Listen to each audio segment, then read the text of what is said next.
beast broke loose, then guarded the human student like its own part one. The Galactic Academy.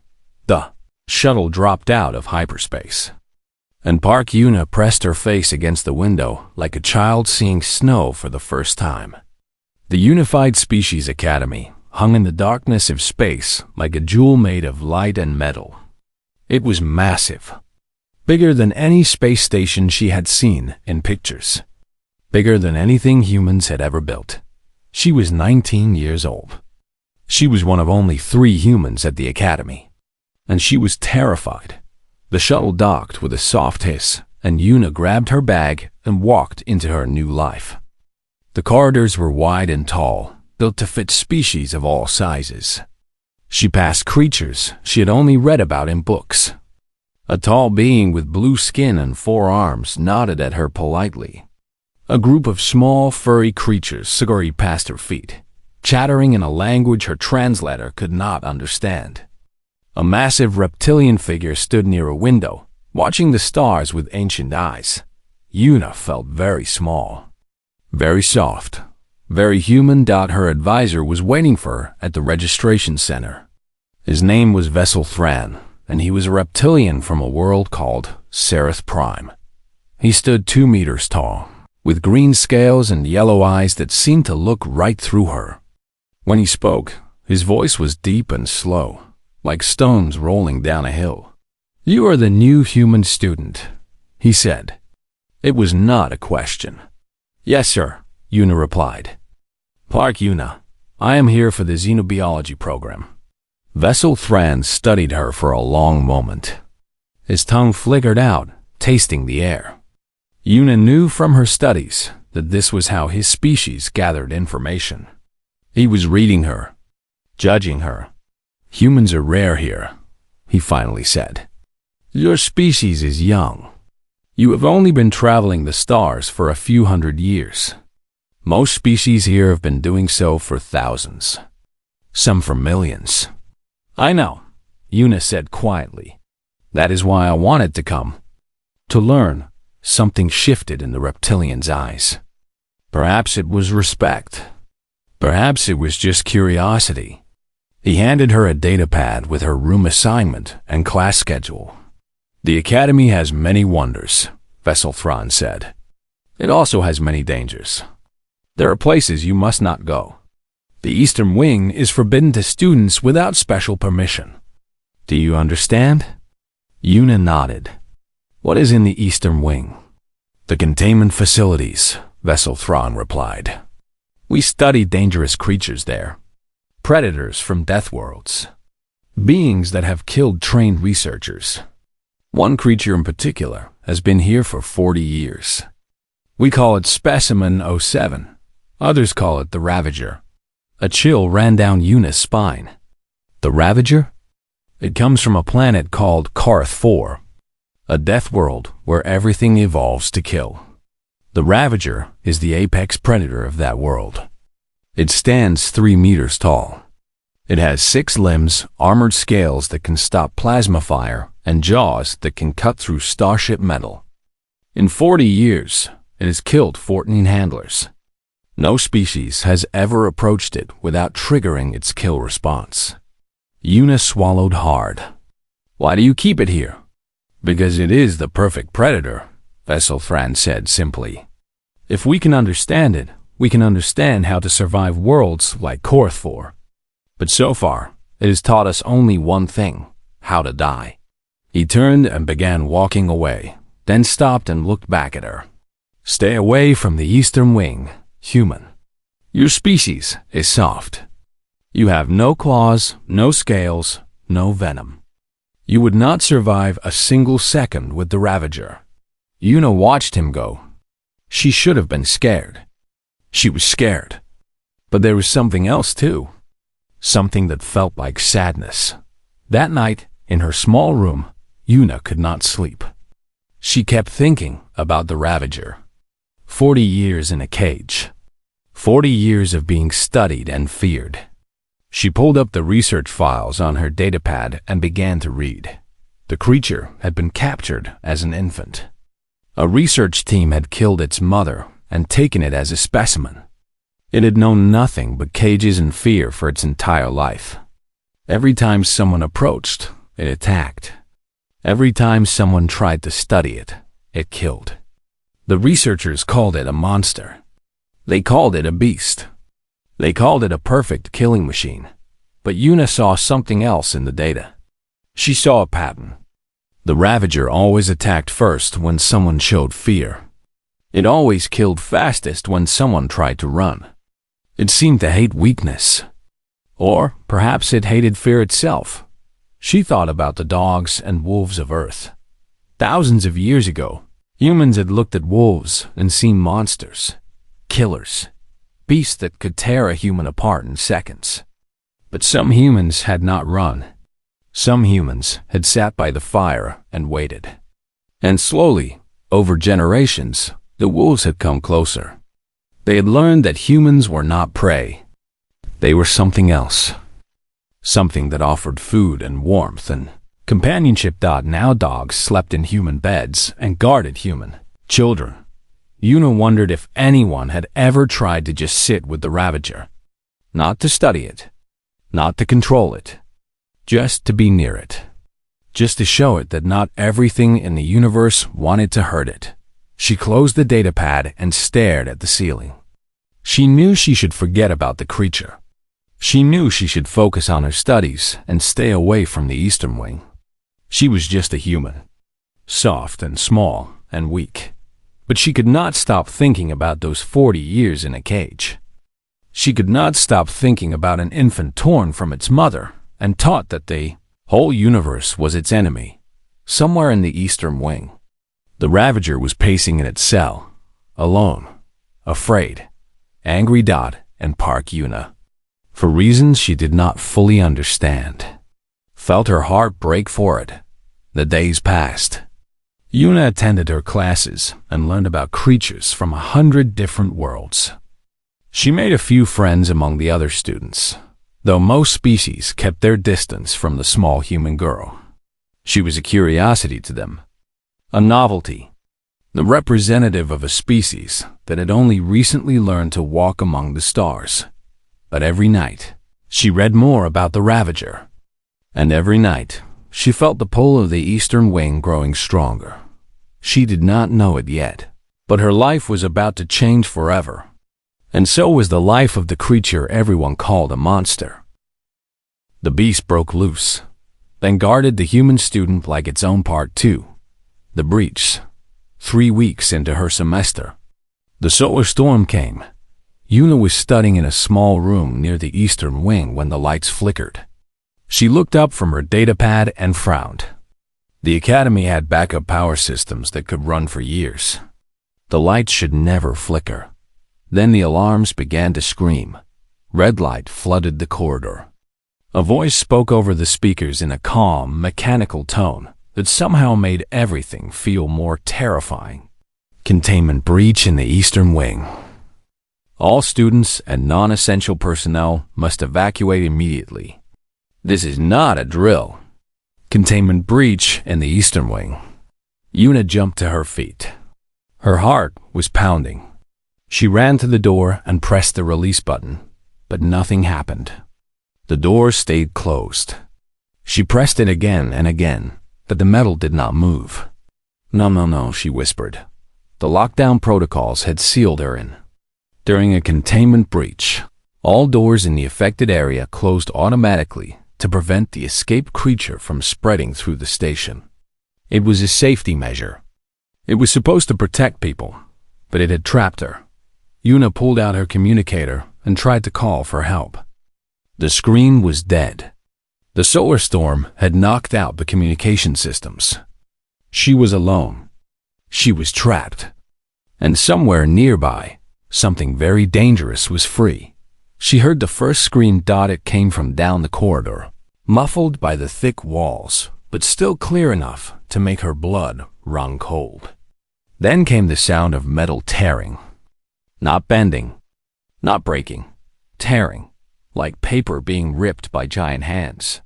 More screams, more tearing metal, and then a roar that shook the walls and made Yuna's bones vibrate. It was a sound of pure rage, pure power, pure hunger. The Ravager was loose. Yuna backed away from the door. Her mind was racing. She looked around the small study room for somewhere to hide. There was a desk, some chairs, a storage cabinet. Nothing that would stop a creature that could tear through starship metal. The sounds were getting closer. She could hear heavy footsteps now. Each one made the floor shake slightly. Each one was louder than the last. The Ravager was moving through the corridor, destroying everything in its path. She heard plasma fire security drones trying to stop it. Then she heard the drones being crushed like insects.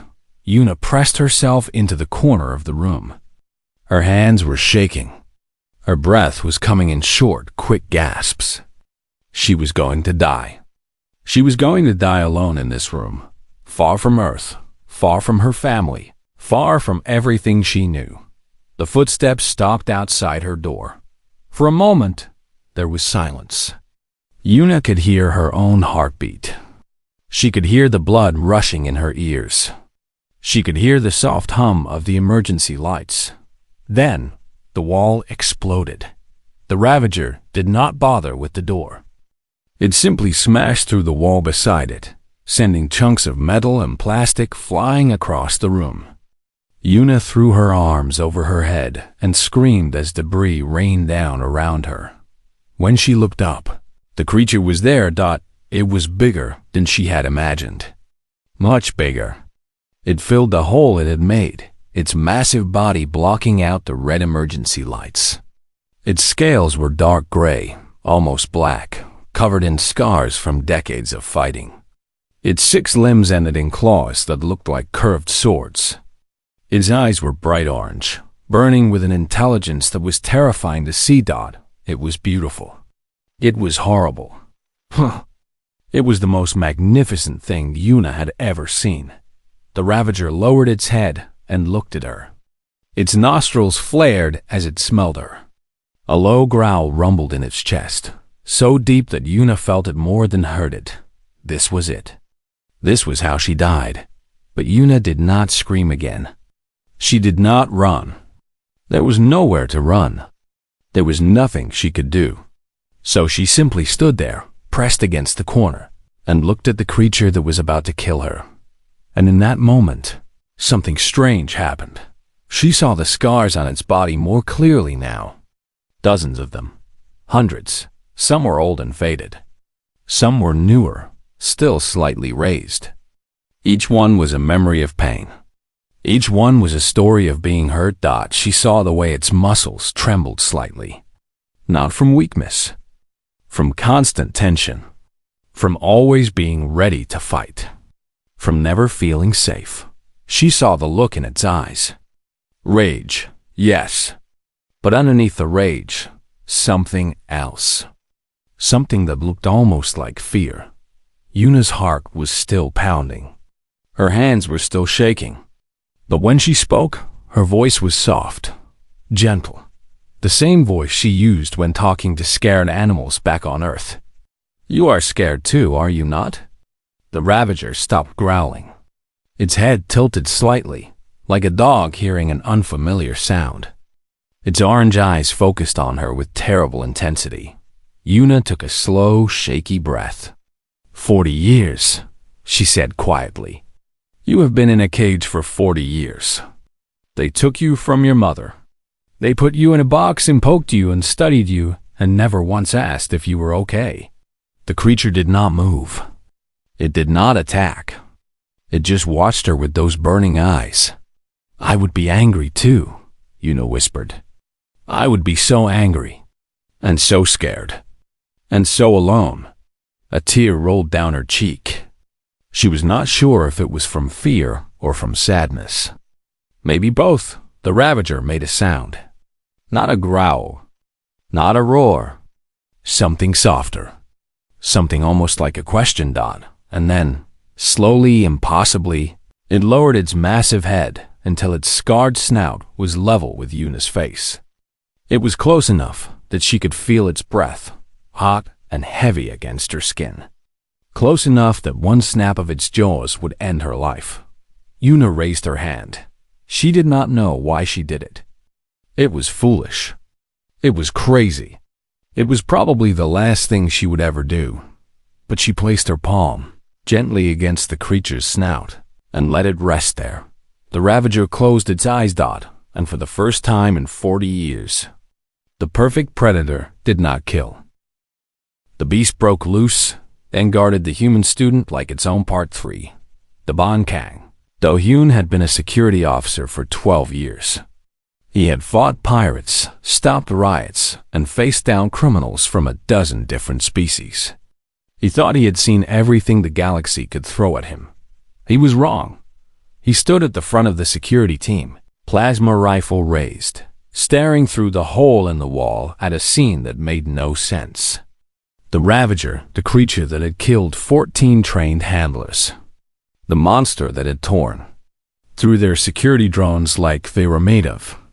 Paper was curled around a small human girl, like a mother protecting its child.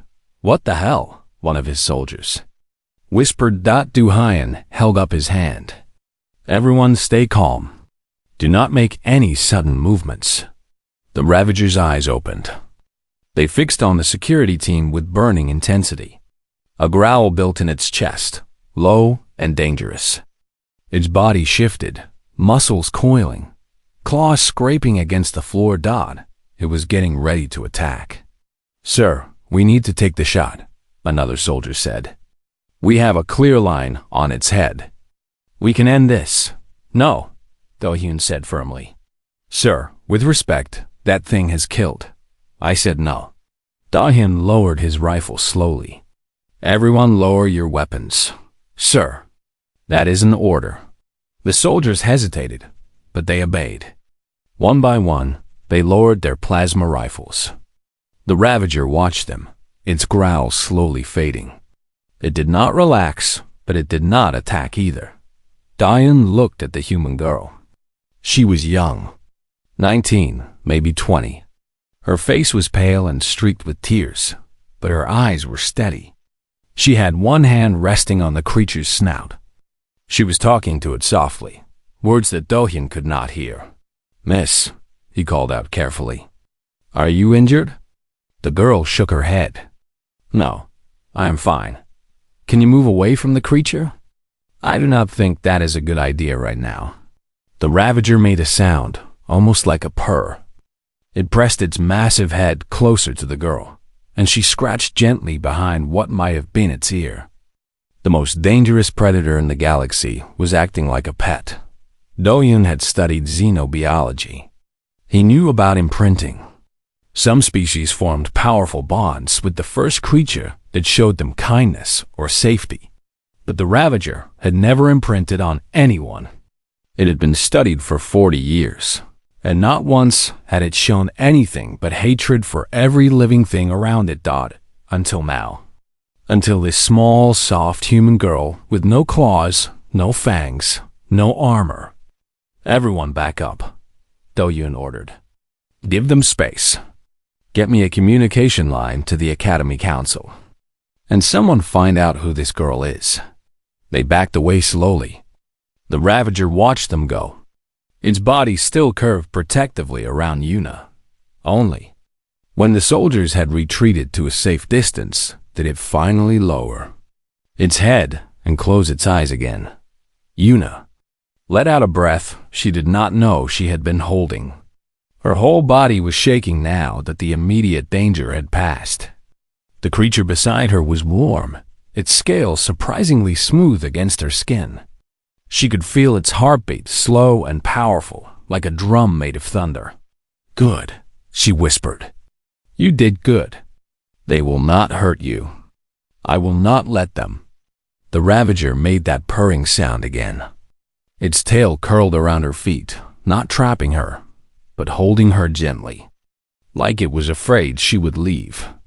"I am not going anywhere," Yuna said softly. "I promise." Hours passed. The security team kept their distance. Medical personnel arrived but could not approach.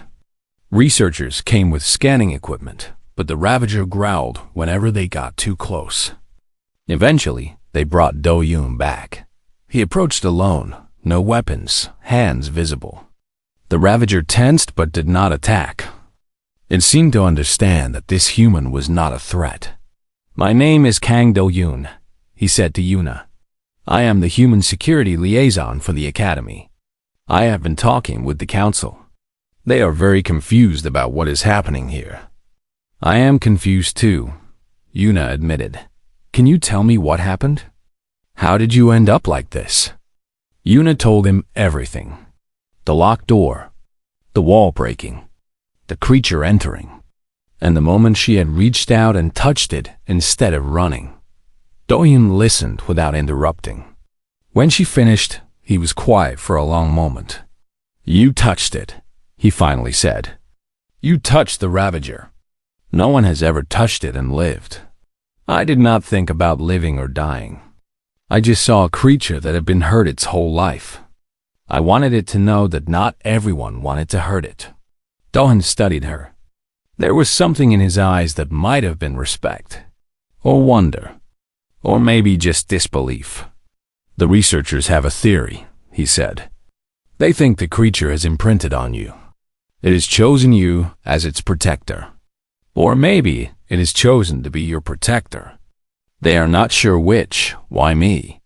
They do not know. Imprinting usually happens with infants. This creature is 40 years old. It should not be possible for it to imprint on anyone at this stage." He paused.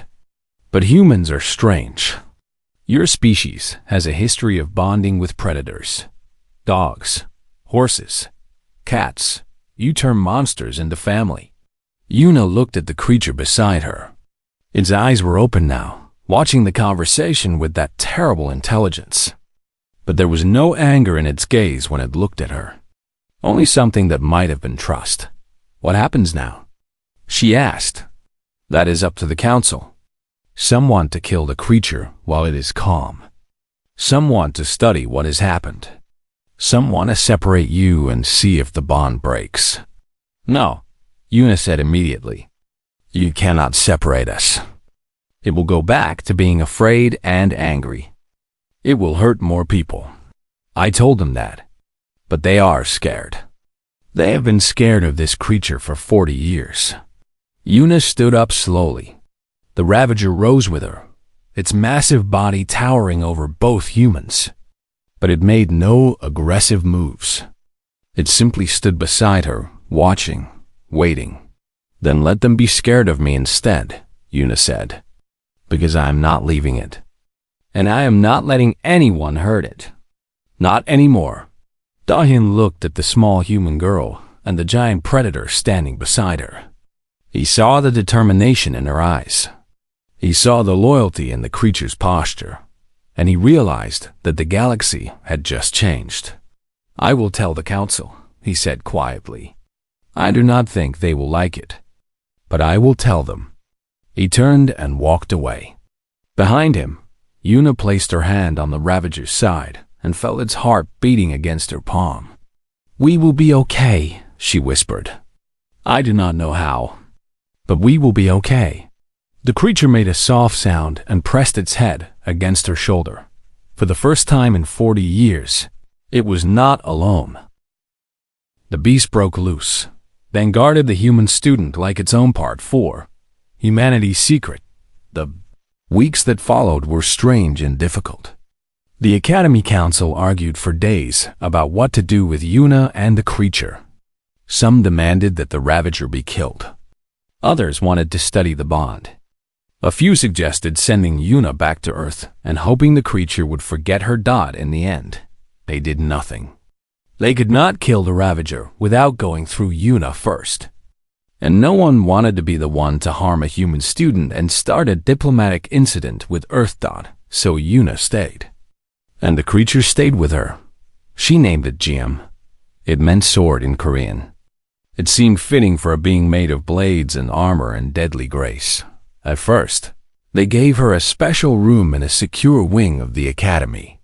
Jiam barely fit through the doors. But wherever Yuna went, Jiam followed. to classes, to the dining hall, to the library. The massive predator walked beside the small human girl, like a shadow made of scales and claws. The other students were terrified.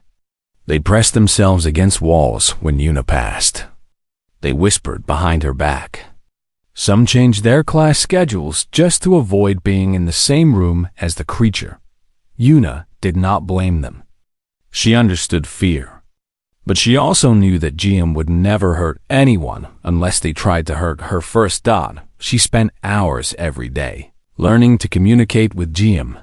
The creature was intelligent. Far more intelligent than the researchers had realized. It understood words. It responded to gestures.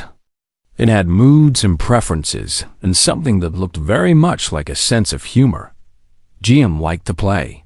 It would chase balls of light that Yuna made with her datapad. It would hide behind pillars and jump out at her, making soft rumbling sounds that she realized were laughter. It hated the color yellow for reasons she never understood. And it loved having its scarred snout scratched while Yuna read aloud from her textbooks. The researchers watched everything through cameras. They took notes. They made theories. But they never came close. Only Yuna could approach GM. Only Yuna could touch it without dying. One day, a group of students cornered Yuna in a back corridor. There were 5 of them, all from a species called the Verith. They were tall and muscular, with hard shells covering their bodies. They looked at humans the way humans might look at insects. "You should not be here," the leader said. His name was Thok. "Humans do not belong at this academy. You are weak. You are soft. You only got attention because you got lucky with that monster." Yuna faced them calmly. "GM is not a monster. It is a beast. And you are a fool for thinking you control it. One day, it will eat you like it ate all the others." The other Verith laughed. They moved closer, trying to intimidate her with their size. Yuna took a step back. She was not afraid of words, but she was not stupid either. These beings could crush her with one hand. Then a shadow fell over the corridor. GM emerged from around the corner. No one had heard it coming. No one ever heard it coming. It moved with perfect silence despite its massive size, appearing like a nightmare made real. The Varith froze. GM walked forward slowly. Its claws clicked against the floor. Its orange eyes fixed on Thok with burning intensity. A growl built in its chest, low and terrible, the sound of death itself. "Call it off," Thok said, his voice suddenly shaky. "Human, call it off." Yuna did not move. She did not speak. She just watched GEOM stopped in front of Thok, its head lowered until it was level with his face. Its breath washed over him, hot and rancid. Its jaws opened slightly, revealing teeth like curved knives. Thok ran. His friends ran with him. They fled down the corridor, shells clattering, dignity forgotten. GM watched them go, then turned to Yuna and made a satisfied purring sound. "Thank you," Yuna said softly. She reached up and scratched behind its ear. "But try not to scare them too much. We are supposed to be making friends." GM made a sound that was definitely laughter. Word spread through the academy. The human girl had a guardian. The Ravager protected her like a mother protects its young. Anyone who threatened her would face the most dangerous predator in known space. The other species began to look at humans differently. Veselthron came to visit Yuna one evening. He watched GM sleeping in the corner of her room, its massive body rising and falling with each breath. "My people have been traveling the stars for 10,000 years, he said slowly. "We have never seen anything like this." "Like what?" "Like you. Like your species." He turned to look at her. "We thought humans were weak. You have no natural weapons. No armor, no venom.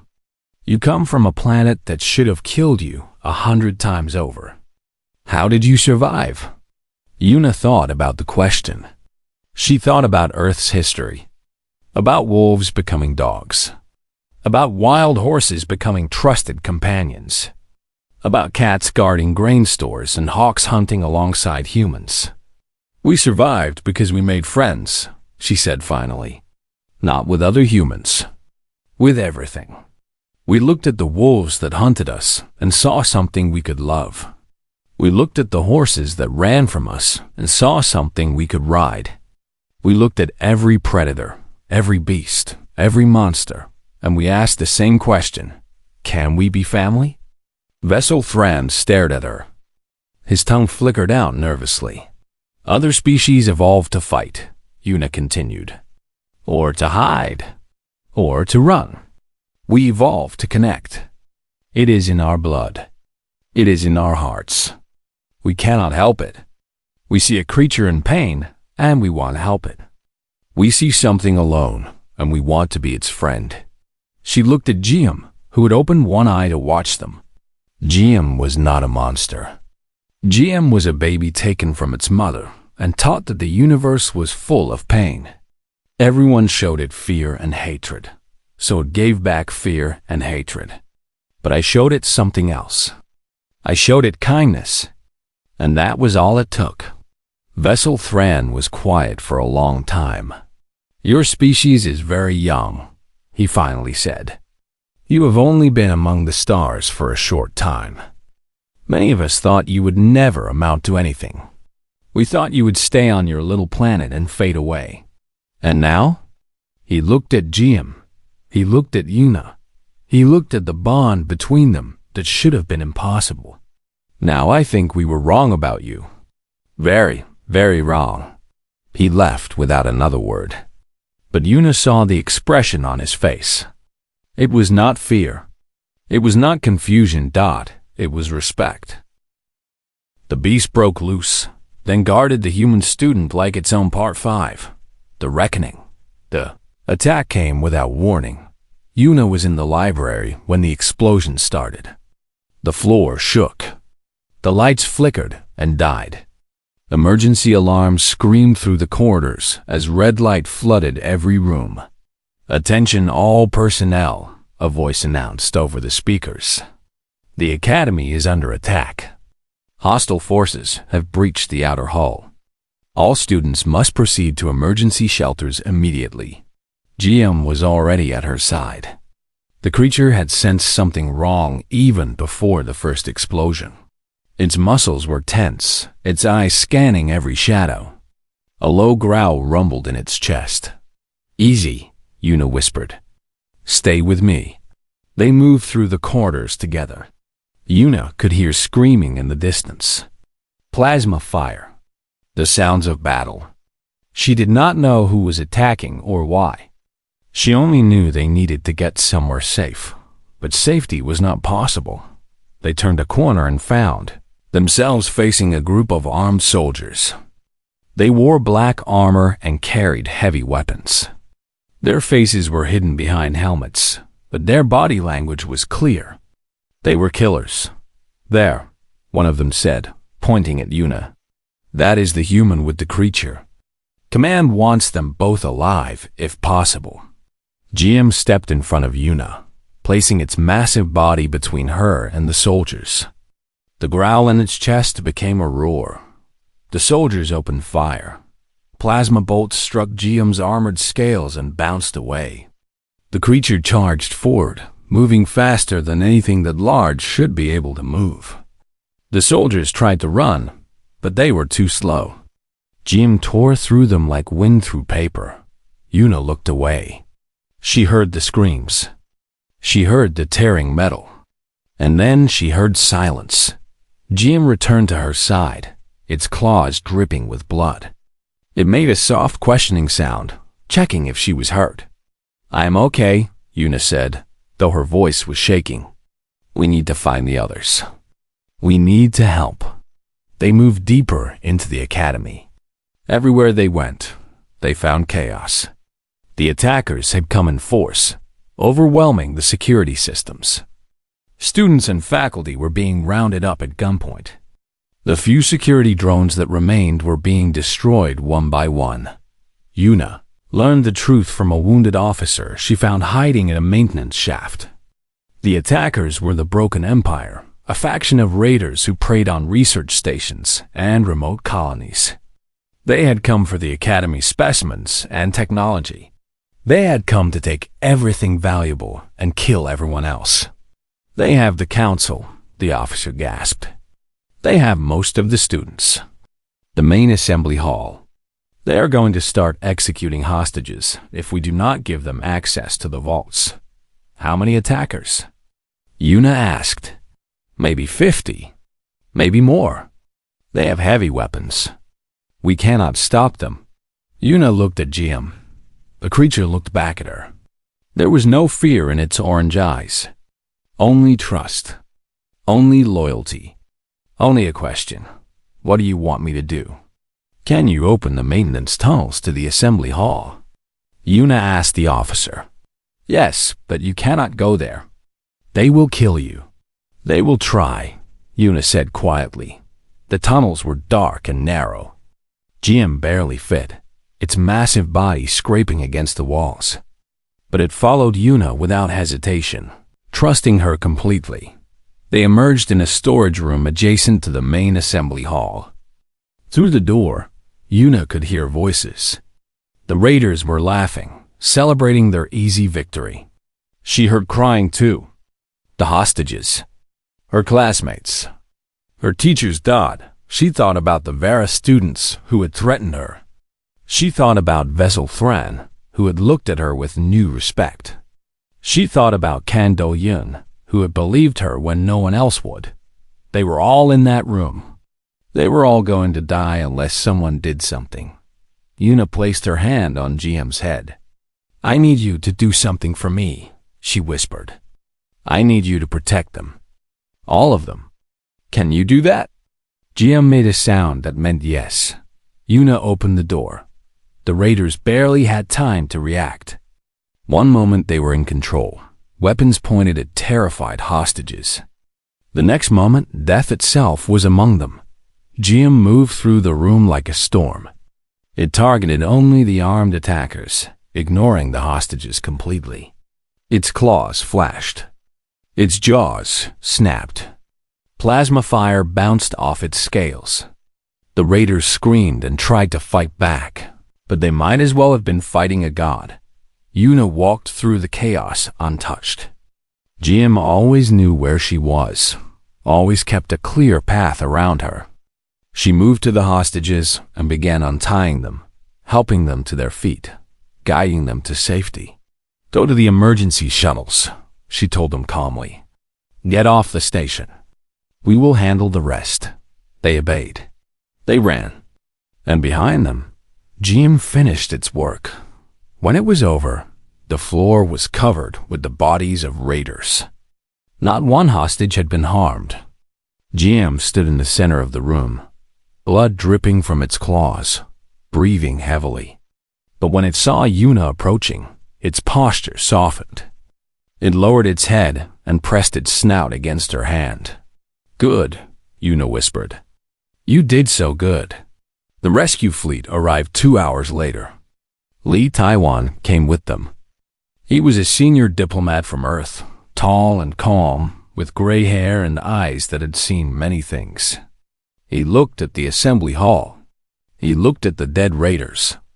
He looked at Yuna and the massive creature standing protectively beside her. The Academy Council wanted to give a speech. They wanted to thank the human girl who had saved them. But Taiwan stopped them. He had something to say first. He stood before the assembled survivors, humans and aliens alike, and spoke in a voice that carried through the hall. You have seen today what one human and one beast can do together. You have seen the Ravager kill for us and protect us. I know many of you are wondering how this is possible. How can the weakest species in the galaxy tame the strongest predator? He paused. His eyes found Yuna in the crowd. The answer is simple. We are not the weakest species. We are the strangest. Other species look at predators and see enemies. We look at predators and see friends we have not made yet. The wolf that hunted us became the dog that guards our children. The horse that ran from us became the steed that carries us to war. Every monster you fear, we have loved. He turned to face the council directly. This creature killed for us today. Not because we controlled it. Not because we forced it. But because a human girl showed it kindness when no one else would. Because she saw a scared animal instead of a monster. Because she loved it. He gestured at Yuna and Jiam. This is what humanity brings to the galaxy. Not strength. Not technology. Not weapons. We bring the ability to make family out of anything. To turn enemies into allies. To teach predators what loyalty means. The hall was silent. Every eye was on Yuna and the creature beside her. Taiwan smiled slightly. You thought we were soft. You thought we were weak. But we are the species that looks at death and asks if it wants to be friends.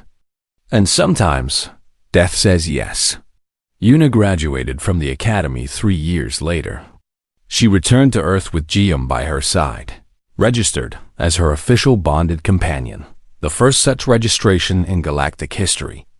She established the Interspecies Bonding Institute, dedicated to understanding how humans connected with creatures across the stars. Other species sent their young to learn from her. They wanted to understand the human gift. They wanted to know how to see friends instead of monsters. Yuna taught them what she could. But she knew the truth. It was not really something that could be taught. It was something you had to feel. You had to look at a creature in pain and want to help it. You had to look at something terrifying and see something beautiful. You had to be human. Jim lived for many more years.